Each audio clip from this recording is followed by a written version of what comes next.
Hey, what's up, lightboltjoe here. Today we are going to discuss the BBC show Ghosts. So there's 19 episodes? No. There's 20 episodes. Yes, there's 20 total episodes right now. 3 seasons have come out. It's 6 episodes, 7 episodes, 7 episodes. Season 1, Season 2, Season 3. Season 4 they're still working on, so it'll come out probably later this year. I've seen the 3 seasons on HBO Max with my folks, and we had to watch it because we were such fans of CBS's version, which just came out in 2021. Straight, it's not a carbon copy, but it's the same thing. It's just the American version. Ghosts on CBS is the American version of BBC's Ghosts. So this has Sam and Mike going to the Button house. Button is the family name of no, not Sam. I'm sorry. Sam and Jay are the CBS version. Allison and Mike. There we go. Allison and Mike are the BBC version. So Allison has her father's family's house, Button house, and so it's a matter of, will they sell it? Will they keep it? Are they going to turn it into a bed and breakfast? Much like how we saw on the American version. But in retrospect, the American version is much like what we saw in the BBC version. So it's getting introduced to the ghosts that live in the house. Sam, in the CBS version, falls down the stairs, hits her head, goes into a coma. Allison, in the BBC version, gets Julian. Literally, Julian is the character without pants on, as opposed to Trevor in the CBS version without pants on. Julian literally pushes her out a window. She falls, hits her head, is in a coma, can see ghosts. Hysterical. Some scenes, excuse me, some scenes are scene for scene. BBC to CBS version, and that's okay. It's okay. Both shows are incredible for their own merit. There's a very distinct difference on what's the potential of what potential ghosts would be in an American show versus what potential ghosts would be in a British show, in an English show. So smart. And what's neat about the BBC version is how smart and witty it actually is. British humor is very dry. British comedies are very dry. American humor is very rambunctious and punky and sometimes gross.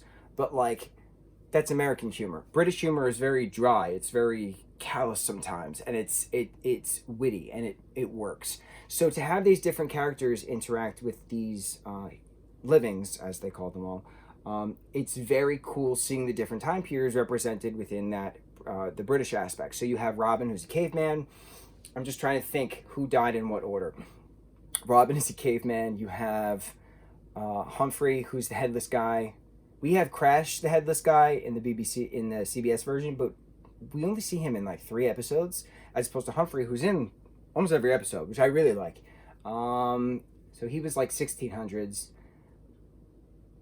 Hetty is American version versus Fanny, who is Allison's great, relative of some sort. Then we have, who is after Fanny? Thomas. Poor Thomas. He gets shot in the back. I love him so much. He's a poet. He's the sass character. He's the storyteller. So we have a storyteller versus a storyteller. Love it. Then we have Kitty. Poor Kitty. No, I'm sorry, we forgot Mary. Mary got burnt at the stake on the witch trials. We have Mary as well. We have Pat. We have Julian. Julian's the newest dead guy. He died in the 90s. Pat was the 80s. Yeah, okay. So we have 8, right? 8. And then the American version, we have Thor, who's the Viking, who's the oldest. Then there's Sass, who's the Native American. After Sass, there is Hetty. And there's Alberta. Oh, Captain. Forgot about Captain. So there's 9. World War II Captain. His name is literally Captain. Well, that's what they just call him. So that's 9 on that side. Nigel. Oh, I lost count. Thor, Sass, Hetty, Nigel, Alberta, Flower, Crash sometimes, Pete, Trevor. We'll take Crash out. So it's really 9 main ghosts, because Humphrey is in there a lot, versus 8 main ghosts in the American version, because Crash isn't really in there a lot. There's a lot of guest appearances in the American version. There's not that many guest ghosts in the British version, and I kind of like that, to be honest. I love the American ghosts. I love the prom girl ghost introduced. I love the random revolutionary guys in the shed. There's the cholera pit in the American version. There's the plague pit in the British version.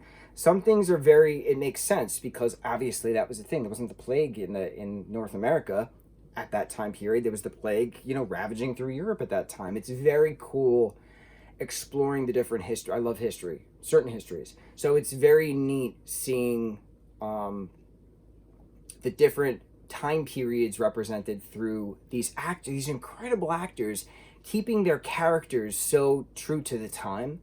Like, you feel so bad for Mary at some points because she's dim-witted. So, like, why was she accused of witchcraft? Why was she burned at the stakes? Why was there a witch trial for her?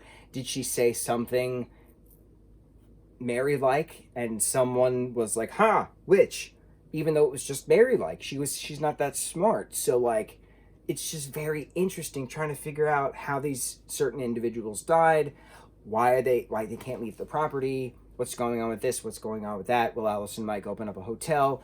But it's very cool seeing this in a 20 episode, 3-season chunk, because it's very short seasons, because we get 2 Christmas episodes, which is pretty cool. I really enjoyed that. There's a Halloween episode, which is really just a spooky episode.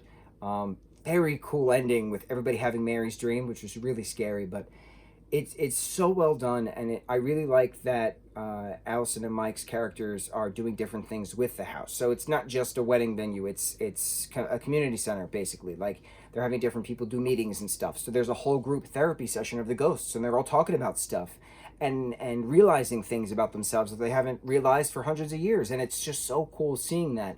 We have therapy on the American side with Thor, because he killed his best friend, who happened to be a squirrel, but he still feels guilty about it a thousand years later. So it's very cool seeing the differences between the 2 different shows. It's very smart having the different time periods represented, having the different stories coalesce. Is that the word? Coexist. There we go. I'm very impressed with the American version. I raved about how incredible that one was in a recent review. I am raving about how incredible the BBC version is. It's very rare to love and appreciate 2 versions of the same thing.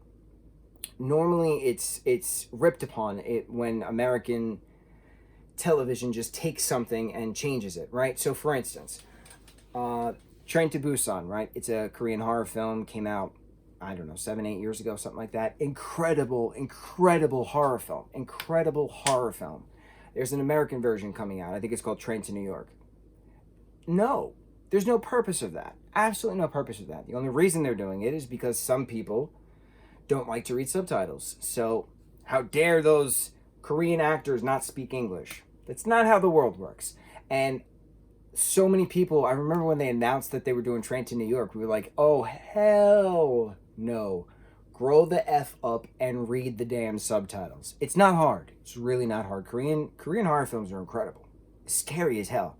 So some things we want nothing to do with when it comes to an American version of it. Other times we do.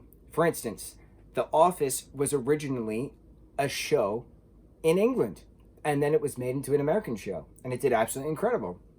This is another example. The BBC show of Ghosts is doing absolutely incredible on that side, but the CBS show is doing absolutely incredible on our side. So it's really cool seeing that the 18 episodes of season 1 for ours versus the 20 total episodes of 3 seasons of theirs. I am so impressed with the BBC version, and it has a higher rating on IMDb compared to the American one. I can't say that I love one more than the other, because I appreciate and enjoy both for their own reasonings, for their own merits. I like the differences, I like the similarities, I like the different storytelling, I like the communal thought process, the team effort of figuring problems out.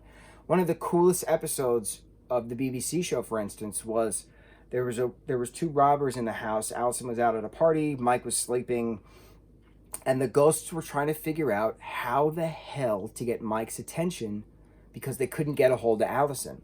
So they had to figure out all these different things of what could they do here, what could they do there. If they call the police and they get the little playgirl to start singing a song, will the police actually hear her? Sometimes yes, sometimes no. Will Julian actually be able to like knock some stuff over or like wake Mike up to then somehow warn him? But then how did they warn him? There's this whole elaborate like Rube Goldberg effect. One thing fell off here and another thing, and all this noise happened. And then they turned his steam on in the bathroom and wrote words on the mirror to make Mike understand what's going on. And it was so cool seeing that. But on the American side, Trevor does the same thing with Jay in the bathroom, telling him to make pizza because because Sass and Trevor love pizza, love the smell of pizza. They can't eat it, but it's just so well done, all around well done. BBC Ghosts. It is on HBO Max. Go watch it. It is one of the greatest shows you will ever see. It is so smart. It's so witty. I am so impressed, and I don't say that often. Go check it out. Mucho mahalo.